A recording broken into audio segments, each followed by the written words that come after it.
Here, you need to, this is. I have the letters.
Good morning.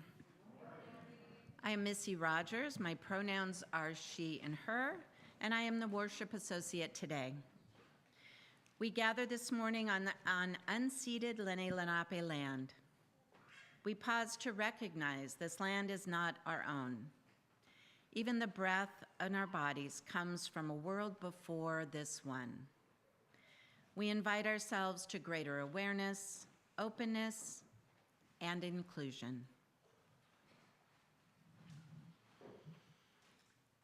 Take a moment to look around this room, and those of you online, would you share a hello or hey y'all in the chat so that Nicole Jacobson, our intern minister, may greet you.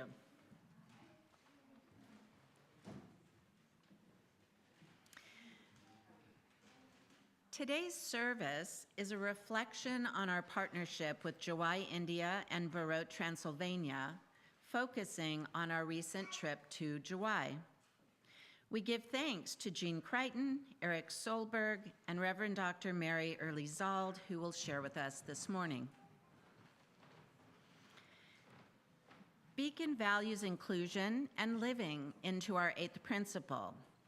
We have an upcoming opportunity to chat about Mistakes and Miracles, a book that details UU congregational journeys toward anti-racism.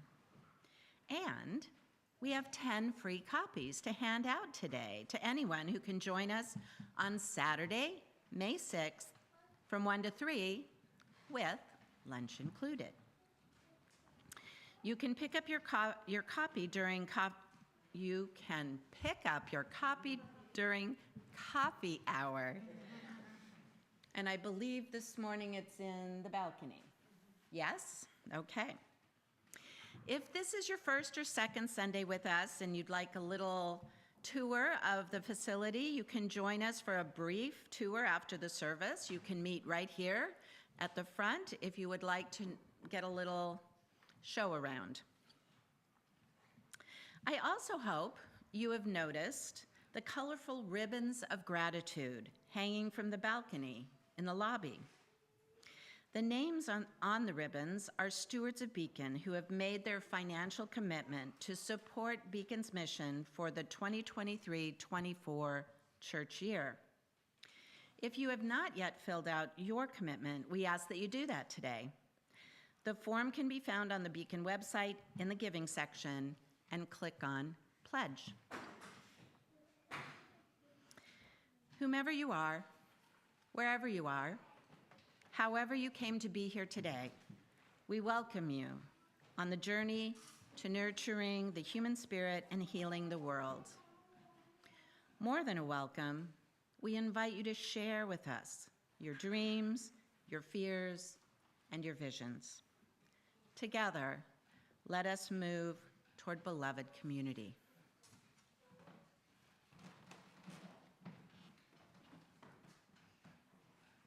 Good morning. My name is Reverend Dr. Mary Early Zald, and my pronouns are she, her, hers. I have the joy this morning of sharing with you words from Andrea Bardaj, who is a member of the Unitarian congregation of Barot, Transylvania, Romania. She writes of our travels in India. Last fall, Beacon Unitarian Universalist Congregation and the Unitarian Congregation of Barot celebrated 30 years of partnership. We also have a 4-year partnership with the Unitarian Congregation of Jowai in East India. The 3 churches meet monthly on Zoom. Last fall, the Jowai Church invited members from Beacon and from Barot to come for a homestay and visit. This resulted in 4 members from Beacon and 3 members from Barot arriving in East India this past March 8th for a 12-day trip. We were met at the local airport by church members who took us on the 6-hour bumpy journey to Jowai in the state of Meghalaya with temperatures in the mid-80s. Meghalaya offered many beautiful sights. It has many mountains and borders on Bangladesh. There are over 40 Unitarian churches, and our host church had over 1,000 members. The official language is English, but the Khasi language is dominant in the region. 3/4 of the population is Christian. Their unusual tradition is that only women can inherit property.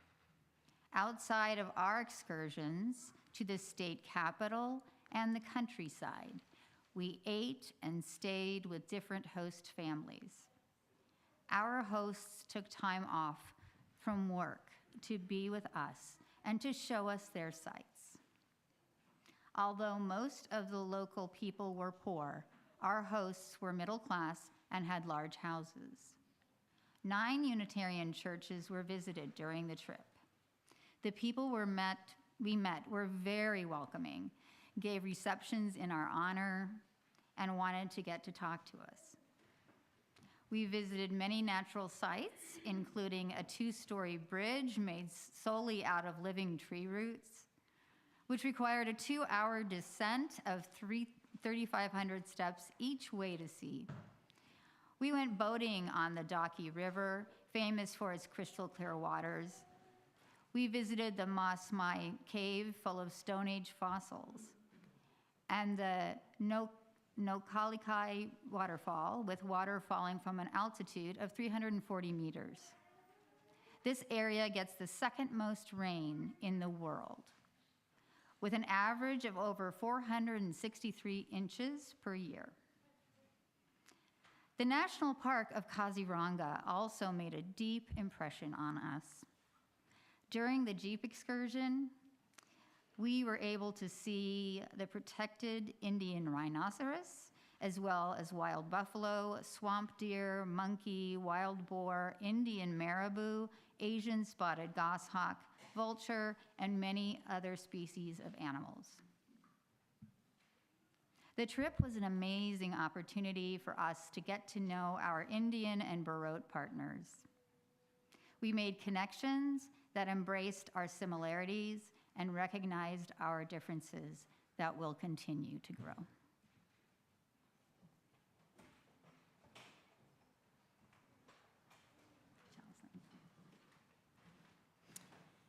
And now, my friends, we take time in our worship to invoke our faith by lighting our chalice.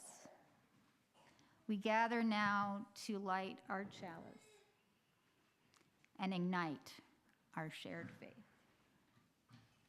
Here this morning in physical and virtual space, mindful of flames lit across miles and kilometers, wordless and of many languages, warming ourselves in ever-widening community.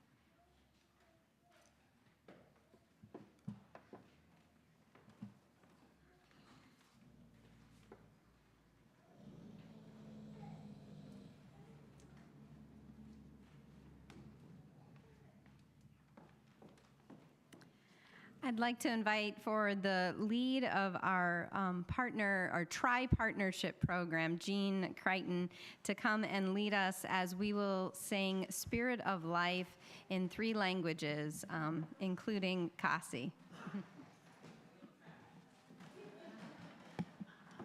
Don't worry. Don't worry. They're listening, though. Okay.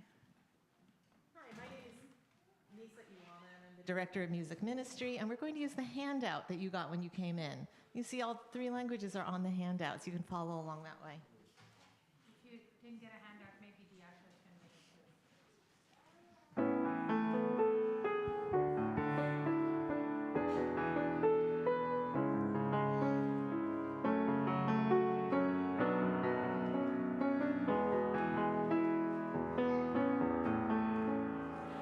Min sem jing im do wan shana ruai ha do nod ki jing pin ki min sem stjolem bei ha kolem per ha dur yom ki ha ling ha ban pin wan dor jing im ba te but yana tu myang pin light min same jing im one shana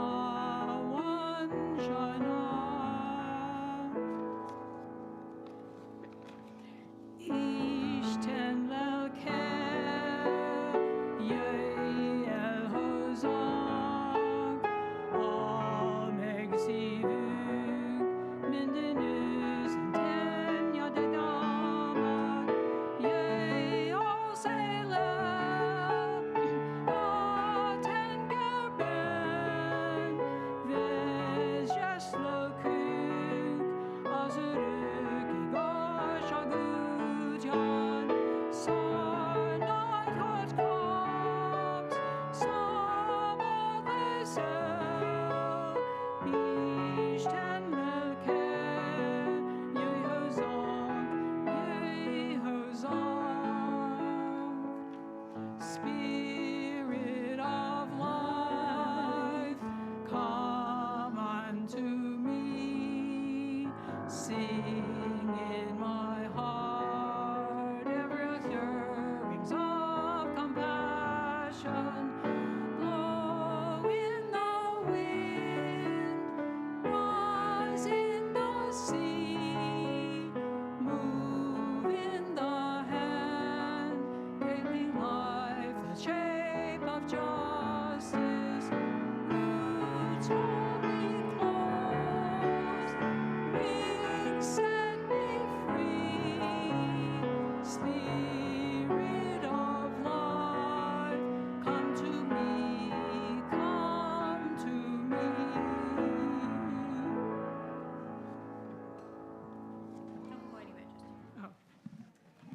Good morning, everybody. My name is Tuli Patel. My pronouns are she, hers. And before we begin our time for all ages, I'd like to invite up Reverend Robin and Mary Early-Zold and Jean. I especially want the children to see what we're wearing. These are the traditional dresses from Meghalaya. Mine is not. Mine is just a shawl that our intrepid travelers, including Eric, brought back for me. But see how, oh, sorry. So see how the colors are sort of similar? You've got blacks and whites and reds and golds. And Jean and Mary and Robin are all wearing the same necklace that was a gift from our friends in the Jaintia Hills. And I would encourage you all to look carefully at their outfits, but don't tug. You may go. No touch. Once there was a man named Hajam Kishore Singh who lived in the Jaintia Hills in Meghalaya in northeast India. Northeast India is all the way over. You got to go over Bangladesh. So it's not in the triangle of India, but you got to cross a little bit of land. Oh, and Bangladesh is under that little bit, and then go all the way to the east. There's like 5 or 6 states there. He did well in school. Anybody else here do well in school? Does well in school? Yeah, there you go. I know you all do well in school. He loved to study. Who loves to study? Yeah, all right. So much that he read nearly everything he could get a hold of. Who's a voracious reader here? Yeah. You know, the weirdest thing is when I read on a Kindle, I can't remember anything. I got to read the book, right? In this town, in the town that Hajam Kishore Singh lived in, the schools were run by Presbyterians, a kind of Christian. So Hajam Kishore Singh read the Bible and decided to become a Christian. But the more he studied Christianity there and learned the ideas of from his teachers of an angry God punishing all the people, well, Hajam Kishore Singh started to have more questions. And the idea of 3 gods in one just didn't make any sense to him. So he started to study more. He started to take long walks in the hills that surrounded his community. And the more he listened to the people, including his teachers, and nature, who listens to nature? Can you learn things from nature? Yes? Yeah? Okay. The more Hajam Kishore Singh began to believe that God is one, and that people should be free to ask questions and to explore. The people in the town that he lived in started to learn about Hajam Kishore Singh's thoughts, and they came to study with him. He taught them what he believed, but also encouraged discussion, just like we have here, and open questions. I'm going to teach you a phrase that Hajam Kishore Singh used with his people. To nang roy. Can you say it back to me? To nang roy. To nang roy, which means keep on progressing. Sounds pretty Unitarian Universalist, doesn't it? Keep on progressing, right? And then one day, Hajam Kishore Singh realized that there was another group that had the same beliefs and kind of ideas that he had. They were called, there we go, and he began to read and share letters with Unitarians here in the United States. It was the 1800s, so letters took a very long time to get from one place to the other. Did they go by plane? No. How'd they get there? Did they walk? Okay. Some walking. Thank you, Ms. Jermaine. How did they get from India all the way to the United States? Boat, exactly. It was then that Hajam Kishore Singh decided to start his own church in Jowai, where our partners live. And from this one church, dozens more arose, thousands of Unitarians across the hills in northeast India. All because one person was brave enough to ask questions. So any of you sitting here saying, I'm only one person, what can I do? Well, here you go. You can do a lot. He was brave enough to ask questions, to listen with his community, and believe that together we can learn and progress past our fears and live into our visions. To nang roy. Here ends our time for all ages.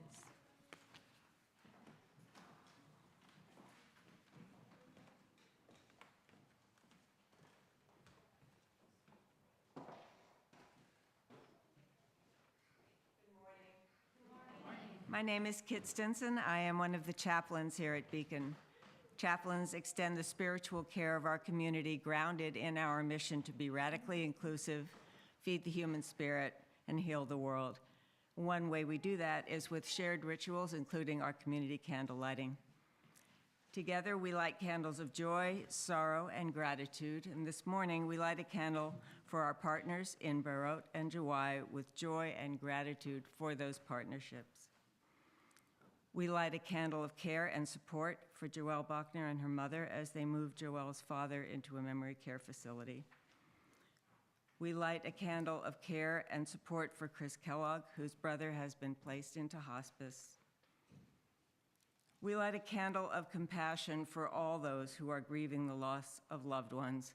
Not everyone chooses to make their private sorrows public, so we may not know what someone might be going through. and a little extra kindness can go a very long way. You may never even know the difference you were able to make. For all these things, and for the joys, sorrows, and gratitude that we carry in our hearts today, I invite you now to come forward and light a candle here in our sanctuary or wherever you are. I'd like to also just say welcome to Rosina Hill-Jackson and Jason Jackson, who will be providing us with some joyful music and gorgeous sounds today. Thank you, Rosina and Jason. Thank you.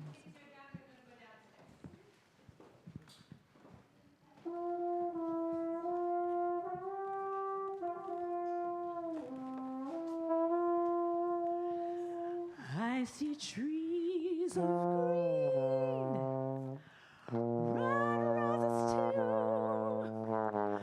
I see them bloom for me and for you, and I think to myself, what a wonderful world.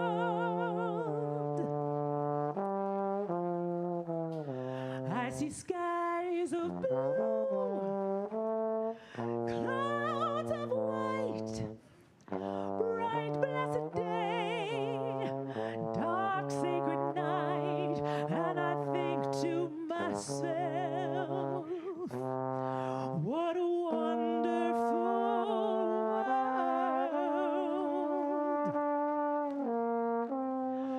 The colors of the rainbow, so pretty in the sky, are also in the faces of people standing by.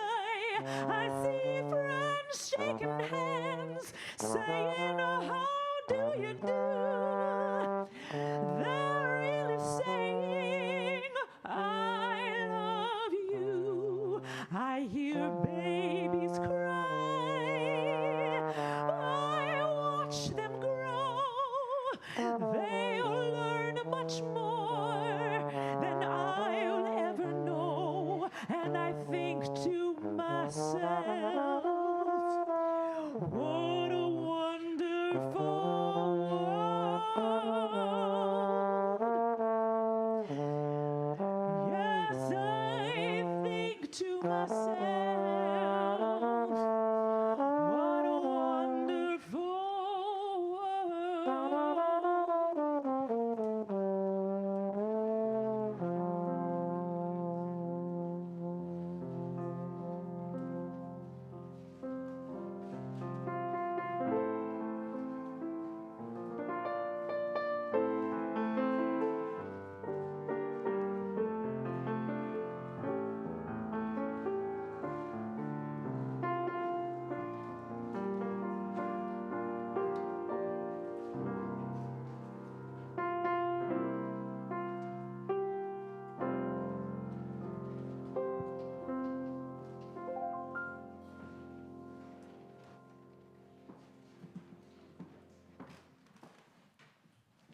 Invite Jean Crichton back to share some of her experiences on our trip to Jowai.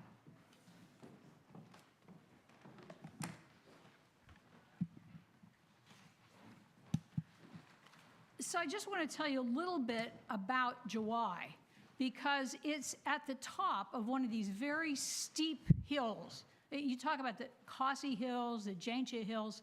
They are really steep hills, and this town is built at the top of one. And so all the little tiny streets going down all have houses packed in there. It's crowded, but it's only 28,000 people, like Summit, but it's really, really crowded. And the Unitarian Church, I mean, I don't know if it's the top of the highest hill, but the main hill in town, it's at the top. And next door to it is the school, the Unitarian school, where we went. And we found out that some of these classrooms the teacher could be teaching 45 or 50 kids at one time. So that is tough. And so one afternoon, we were at the school because Eric had given a workshop on special education, but it had been raining. So the kids were free, but they just came out just when we were coming out, and there was just It was just incredible how many kids were going back and forth on this balcony I was standing on. And out of the kids, this young woman comes up and she says hello to me, and she seemed to know me. And so I said, well, were you in the choir the other night at the church, at the Unitarian church? Oh, yes, she was. And I saw her picture later, she was. And the choir had been wearing the fabric that Robin has here on her black and white Kershaw. And it really was beautiful. So I told her how nice the choir sounded and how beautiful they looked. And I asked her name, which was Ibenilla Longston. And so we were talking, and see, because I was really impressed by the black and white, but yet also red, because I noticed that. That was what stuck in my mind, was the red. And this kind of garment, like what I'm wearing, the way I'm wearing it, is something that older women wear all the time, but younger women only wear it on special occasions. But you see many, many people wearing this, but in different colors, blue, yellow, whatever, with the check. Okay, so I was talking to Ibenella, and she said, would I take her picture with her niece and a friend? And I said, yes, of course. And it turned out that the friend was wearing a shirt that said Brooklyn on it. And so I said, do you know that Brooklyn is, very close to where we are? I live very close to Brooklyn. And Ibenella said, oh, Brooklyn is a place? But they didn't realize. They're really far away. They're not keeping their eye on us. So as we were getting ready to say goodbye, Ibenella said to me she wanted to give me one of the Kirsches. And I said, no, you can't go buy something like that for me. I mean, I'll get my own. No, she said, we'll do it. It's easy. And so we exchanged cell phones. That way we can still keep in touch on WhatsApp, which is a wonderful app. So the next day we went to church early for the farewell service. And there was Ibenella with a package for me. And inside were not one, but two of the squares of fabric that she had brought me. And, and I wished, I thought I had to have someone like Ibenella there to help me put this on, because it's hard. But Thule, oh my God, Thule was here, so fortunately I didn't have to worry. And anyway, enclosed in the package was this little scroll with a purple ribbon, and she had written her name and the name of her mother and sisters and stuff. And then she also wrote this little explanation of the Kershaw. She said, this is a token of love with the Kasi Jaintia traditional shawl called a Kershaw. A Kershaw is worn by women of the Kasi and Jaintia communities of Meghalaya. It's a gingham-patterned garment worn by women as a top layer over their clothes. Kershaw is an ancient practice followed by the women of Meghalaya as a symbol of modesty and respect for society. So in WhatsApp conversations since then, I've learned that Ibenella is 22, she's a college math major, and her gift really touched me.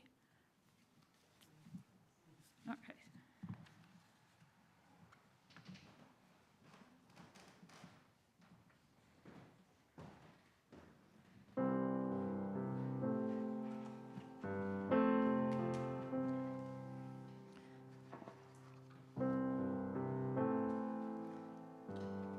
To sing the meditation on breathing, which is hymn number 1009. You can remain seated for this. Breathe in, breathe out. Breathe in, breathe out. When I breathe in, I'll breathe in peace. When I breathe out, I'll breathe out love. When I breathe in, I'll breathe in peace. When I breathe out, I'll breathe out love. When I breathe in, I'll breathe in peace. When I breathe out, I'll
You remember now?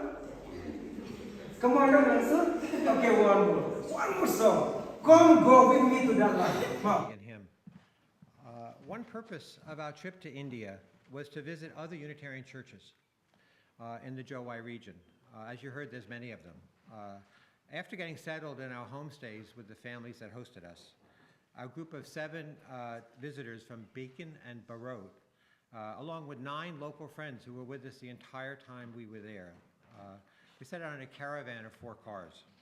We headed toward a border with Bangladesh, and as you might have seen on some of the slides, we went boating on the Jowai River, which is just gorgeous, very clean water. We next visited a small concrete building nearby that was called Soka Fellowship. It was called the Fellowship, even a Unitarian, because it was operated just with 2 extended families who had been operating the building and providing services just within their extended families for the past 20 years when we'd been there. After that engaging visit, we traveled to the Nong Talong Unitarian Church. It was founded in 1888, 1 year after the Jowai Church. It had recently moved into a new multi-story building, which is very nice. A small crowd of people were there to greet us. The church was festively decorated with white Christmas-type lights hanging in strands around the church. Again, which was our custom, we introduced ourselves, we spoke to people there informally and formally, and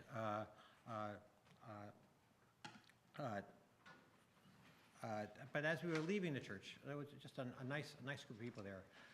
We found that there was a festive wedding going on very close to it, at a different church. And we just couldn't stop watching the people thronging in the streets coming out of that place. It was just a festive place to be. But the next and final stop of the day was to the Padu Unitarian Church, which was founded in 1911. It was quite distant for us. 2 hours of driving on a curvy 2-lane road, followed by 4 miles on a dirt road to get to this plateau in Jowai in the mountains, as you heard. We were told by our local hosts that the land around this village was of poor quality and could no longer support farming. It was a poor town. By the time we neared the church, I think we'd been driving a long day. It was quite dark, and we thought we were late. We didn't know if anyone would be there. I didn't think anyone would be there. But I was in the lead car, and we drove through the church into a gate into the church courtyard. Our car headlights then beamed on a crowd of about 30 children and an equal number of adults who were waiting for us. I felt guilty for obviously have kept them waiting. But as I walked towards the children and adults, we reached out to them, and they just started smiling. And the first thing we did was, what do? You give a high five, and you give a thumbs up. And they then came out of their shell, jumping around us, and we felt like, special visitors. The big smiles and enthusiasm with the warmth of the greeting from the children and the adults was just very touching to me. They seemed so happy to see us, and their joy was very contagious. Other cars arrived. We proceeded into the church for a short greeting by the church minister. This was followed by 2 impromptu Unitarian songs sung in English by these little kids in India. Everyone joined in by clapping their hands. You might see a video of it on here in a few minutes. I'm not sure if we were happier to meet and learn about them, or they were happier to meet us.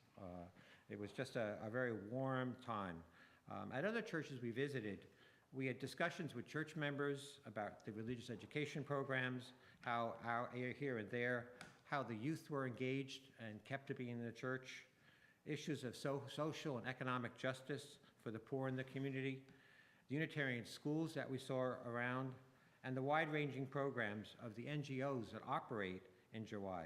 However, the experience at this church of people to people and kid to me was probably what touched me in a special way that I'll always remember. Thank you.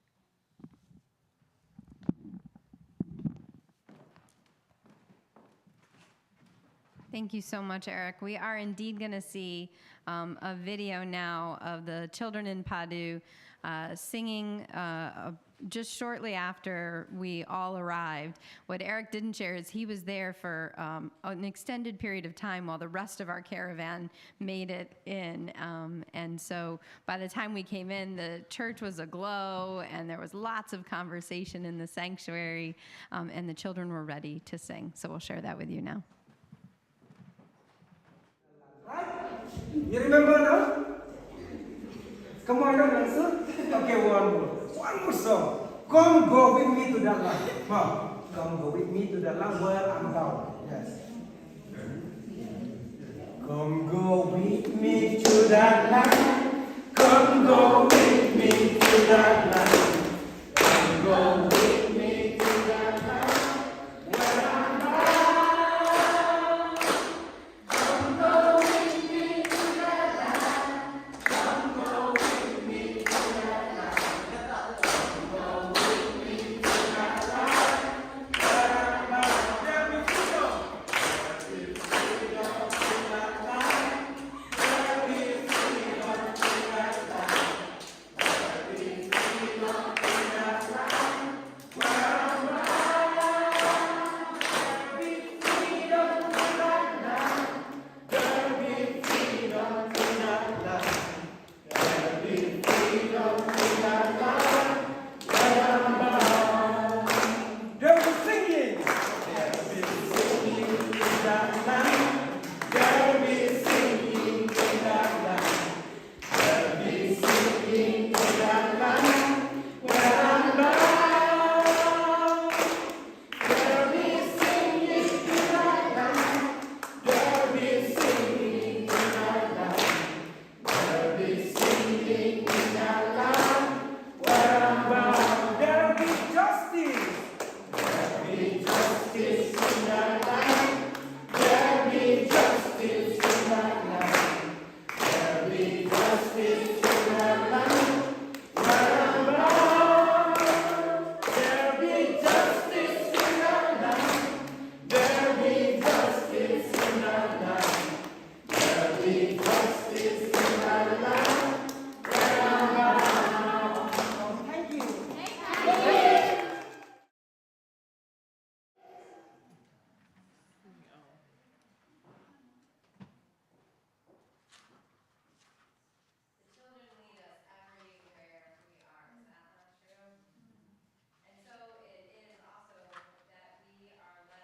By the visions of children, by our commitment to 7 generations from now in this Sunday's special plate collection, which is being taken up for the New Jersey Environmental Justice Alliance.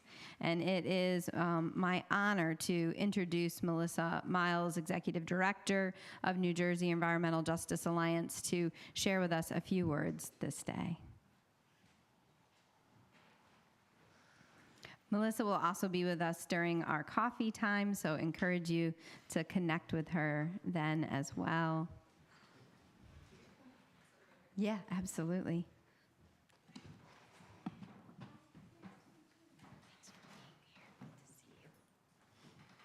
Good morning. Thank you so much for having me here today to speak with you. My name is Melissa Miles. I am a Summit resident of 2.5 years and also the Executive Director of the New Jersey Environmental Justice Alliance. Thank you so much for that account and that video. That was so lovely. I mean, it really just brought me to tears, the sincerity, that I see here and amongst you all, and also, with the children singing, just so touching. And absolutely, I think some of you may have heard some of my story last year. I wasn't able to come in person because it was my son's birthday, but I sent the video. And, sometimes I think, why do I do this in environmental work? Every once in a while I have to go back, right? What was my starting point? And my starting point was definitely children. Just as a mother thinking to myself, I don't think any parent should have to suffer the agony of taking their child to the hospital because they can't breathe due to asthma. And unfortunately, that is still a reality here in New Jersey. You know, as we speak, there are over nearly 300 overburdened communities in New Jersey as defined by the Department of Environmental Protection. Those are communities that are vulnerable either due to language isolation, the percentage of people of color, or the economic situation in that community.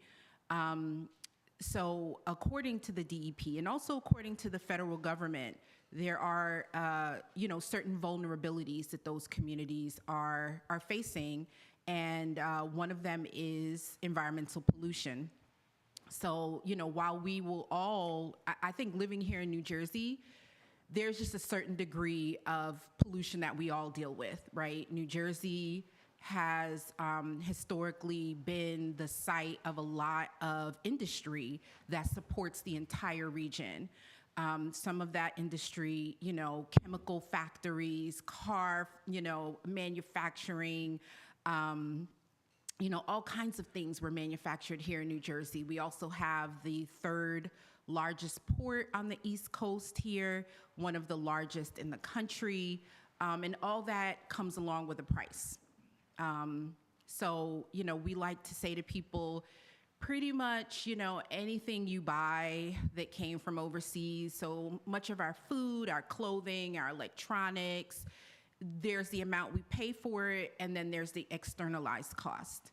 The externalized cost is what we don't always see or take into account, and that's the cost of, you know, what it costs in the health and wealth and well-being of people to both create cheap, fast goods and to get them, you know, over to the United States through the ports, through neighborhoods, on ships that pollute, on trucks that pollute.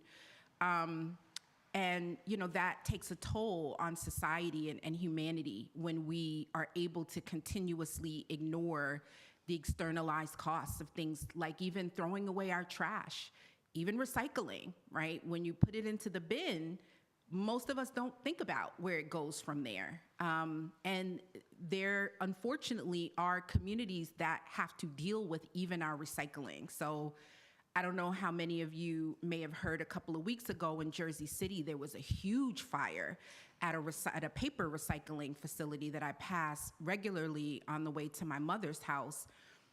You know, in Camden earlier this year, another big smoldering fire on top of a metal, inside of a metal recycling pile. They basically pile it up, and, you know, there are materials there that are highly flammable.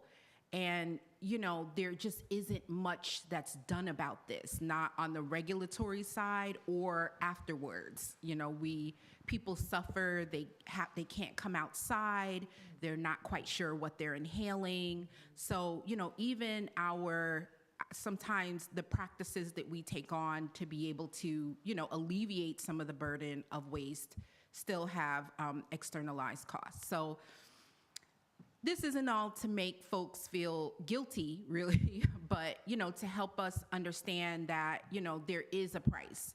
And so, you know, I think what's amazing about this congregation is that you all stay engaged with those kind of social issues and those realities. You don't turn away.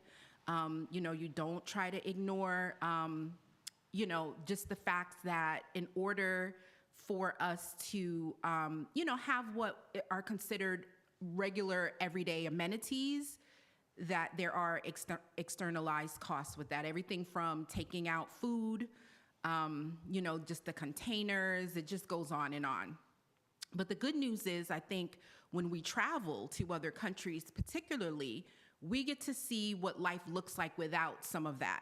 You know, without the extra plastic bag, without the to-go dish, without the plastic fork. And we see somehow people live, right? Somehow people live without disposable items readily at hand. And, you know, that is part of the vision of a just transition for us, because, you know, the hard truth is that even as we do all of this work to minimize our impact, we still just simply must consume less as a society. And not just us, but corporations, because this is not an individual problem. I think average, everyday people do their best, but we also have to hold corporations responsible, the producers of products responsible. The technology exists already for us to be at zero emissions at the port, for us to drive close to zero emissions vehicles. The technology exists for us to move away from fossil fuels. What we need is more people power, people holding government, holding corporations accountable. So I encourage you to, find your favorite environmental organization, be engaged, ask tough questions, because once again, sometimes even our efforts towards good may have unintended consequences. So, it's okay to be that person that says, but what if, have we considered, and, stay engaged. And particularly where you live, I think sometimes it's easy to, when we have political and economic power, to say, well, not in my backyard. One thing I love about the work that I do, I work with communities that say, not in anyone's backyard, right? This just should not exist. You all need better technologies. You need different business models, but this is not something that is sustainable for people or planet, so we don't want to see it anywhere. And I think that that's the type of heart that, we all need to have to protect each other. So with that, I think I will, say thank you so much for having me here today, and I look forward to speaking with you all at the reception. Thank you.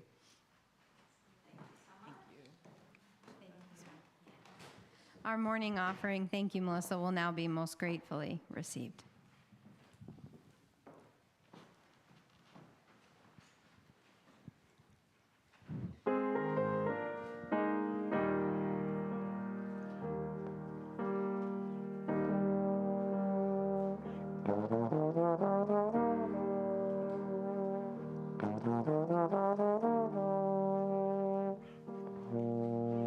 Je t'aime, te amo,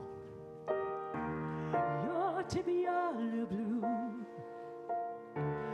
Ani o hebidaka, I love you.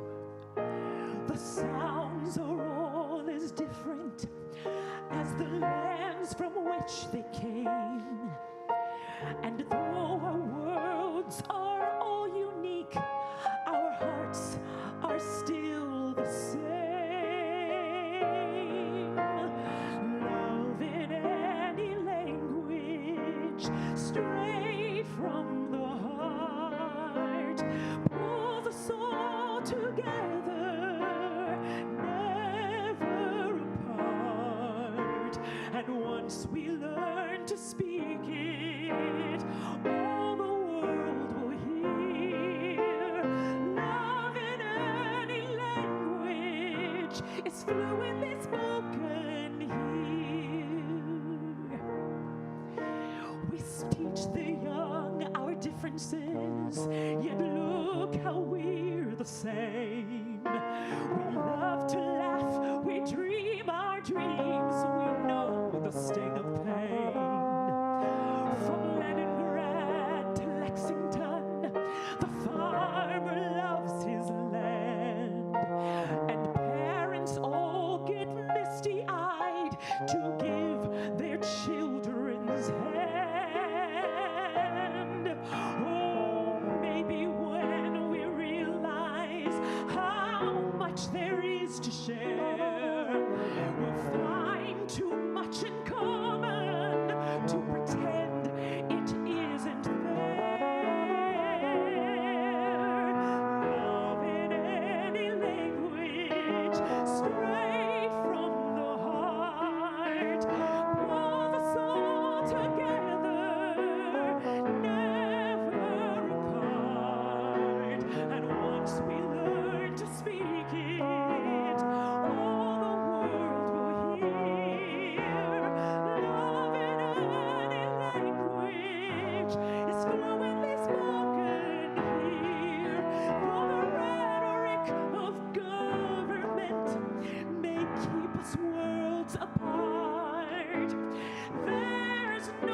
misinterpreting the language of the heart.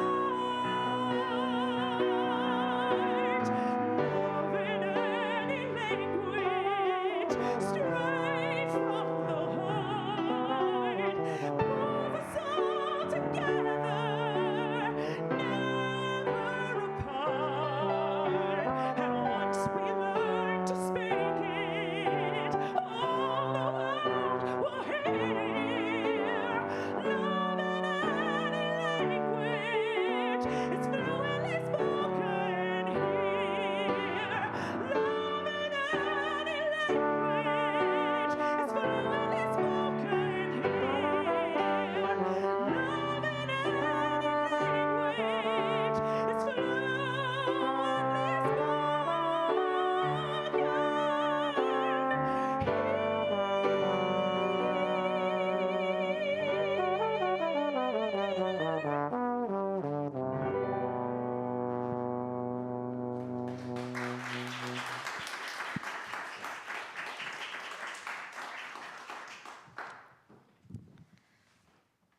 Rosina and Jason are in the house. Oh my goodness. And Misa, thank you. How beautiful. How beautiful.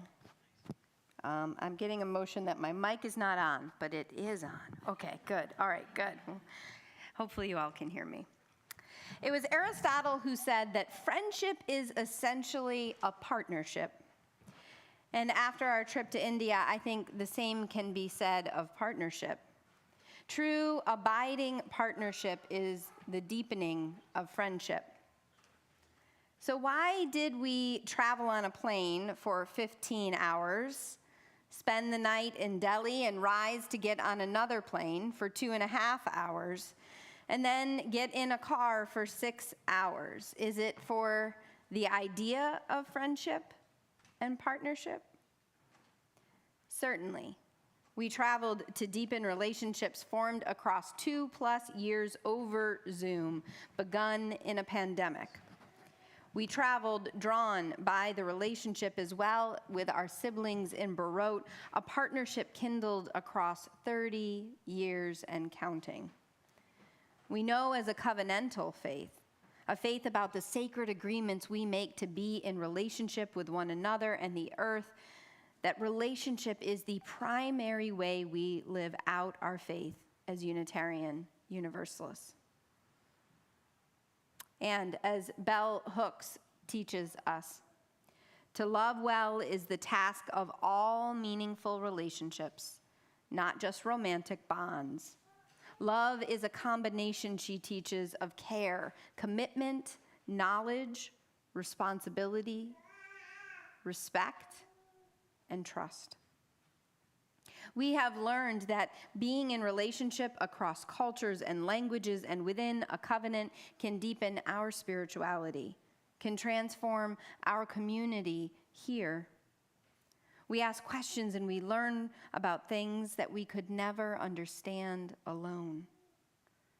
We grant one another courage sometimes, continents apart, perhaps because of the sheer impossibility of our partnership existing at all.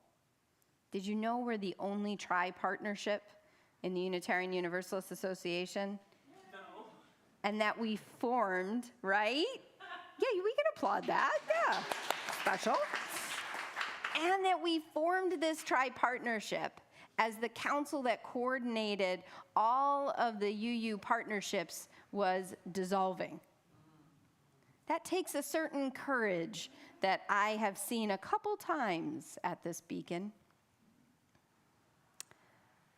To listen to children sing songs from our teal hymnal, languages and thousands of miles away, to invite us into the attire of their culture and the Khasi people, robing us in the richness over 2 weeks, and if we're honest, even across 2 years of Zoom calls, the richness of partnership, of friendship.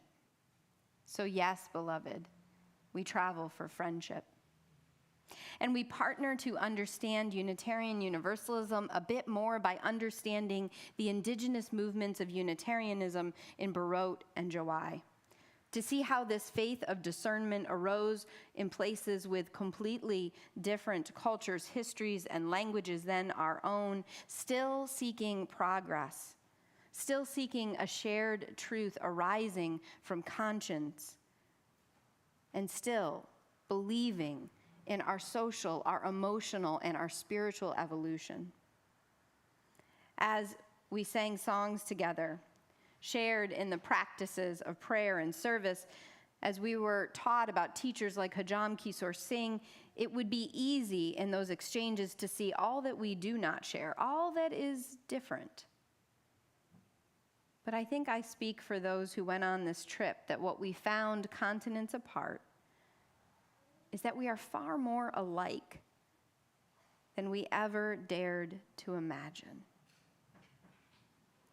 Our eyes may tell us of the differences, but when the hearts of the people unite, we see this common spirit of seeking the truth in love and of yearning to live in accord with this great love, with all of humanity and earth.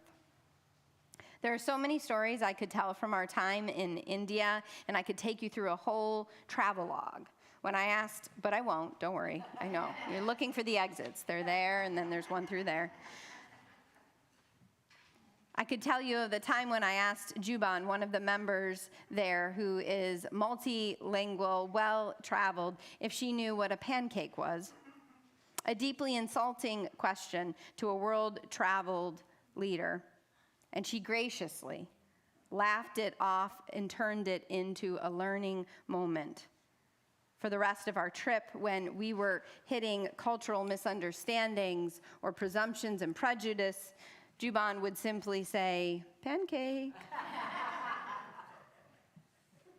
Or I could tell you about the time when I couldn't quite figure out how to make it to the lectern to speak in a very large service in Shillong, and I forced the moderator, the lead of the service, to move his chair in order to make entrance for me. I actually picked the chair up, which I'm told has never occurred in the history of all the visits from American partners.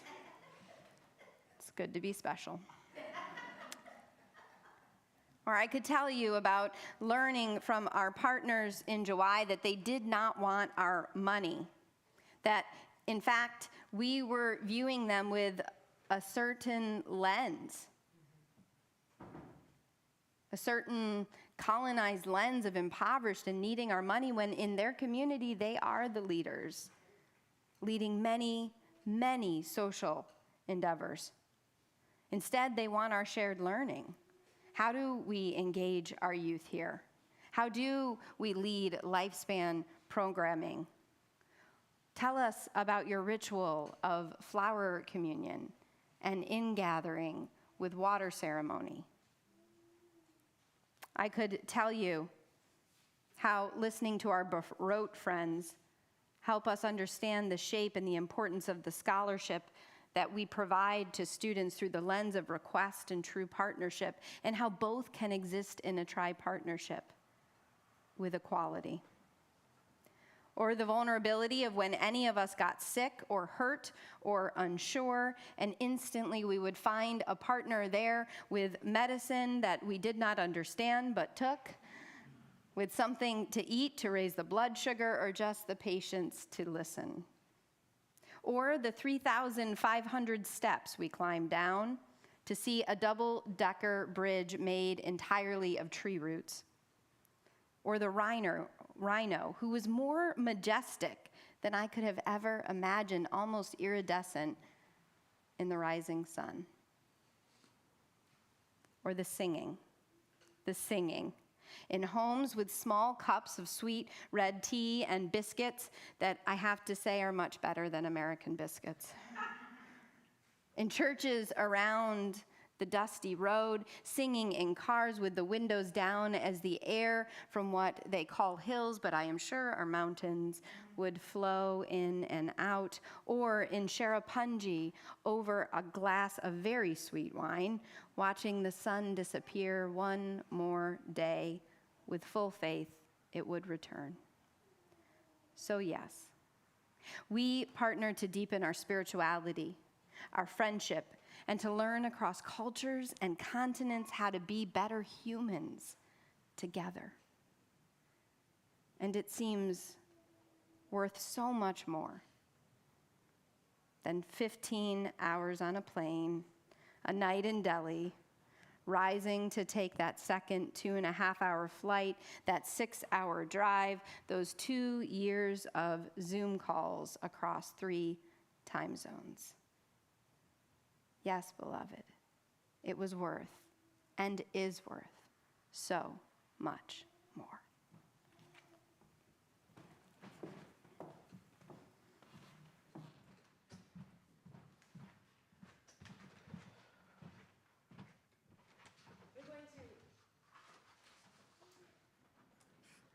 We're going to end today by singing hymn 1018, which is Come and Go With Me. It's in the Teal Hymnal 1018, and I just want to say thanks again to Rosina and Jason for joining us this morning. We do have an afternoon music concert next Sunday at 3 o'clock. It will be actually a friend of the Jacksons who's playing here, named David Wong, a bass player, along with Dan Nimmer, the pianist. So I think it's going to be a really fun, exciting concert. And I hope that you will come enjoy the music then. And for now, we'll sing Come and Go With Me, just as we were inspired previously by singing the children in India. Let's raise our voices.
Invite you to remain standing and body or spirit